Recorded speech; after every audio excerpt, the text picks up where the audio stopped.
আসসালামু আলাইকুম রহমতুল্লাহ। এগুলো হচ্ছে খাওয়া দাওয়ার মেহমানদের সামাজিক অনুষ্ঠান, আত্মীয়দের আপ্যায়ন, বিভিন্ন রকমের সুস্বাদু খাবার দেখা যাচ্ছে বাবুসিরা খাওয়া দাওয়ার আইটেম নিয়ে ব্যস্ত রয়েছে। তারা তাদের মতো কাজ চালিয়ে যাচ্ছে। এগুলো হচ্ছে মুরগি বোনা। আরও দেখা যাচ্ছে ডেকসিতে বিভিন্ন রকমের খানার আইটেম।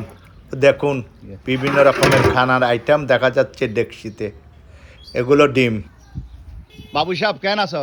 আসসালামু আলাইকুম। ওয়ালাইকুম আসসালাম, কেন আছো? ভালো আছি। তুই আরে দোষটি পুরা সুন্দর না কি হাজে এই বিয়াই বাতার বিয়াই বেতার। তুই কি হাত গর কি খাচ্ছি বিরিয়ানি সাদা ফুল সাদা ফুল বেদানি হানা বিয়াক তুই বিয়া কিন গর ন? বাটার দুরুস বাটার দুরুস। এর দুরুস কুড়ল লো চিকেন ফ্রাই। তুই তোমার নাম কি বস্তি? আবুল হাসান বস। আবুল হাসান বস্তি। ও সুন্দর করি খুব যত্ন সহকারে স্বাদ করি এর মানে রান্না রানে। ওনারা এই ভিডিওটি দেখে লাইক শেয়ার কমেন্ট করবেন।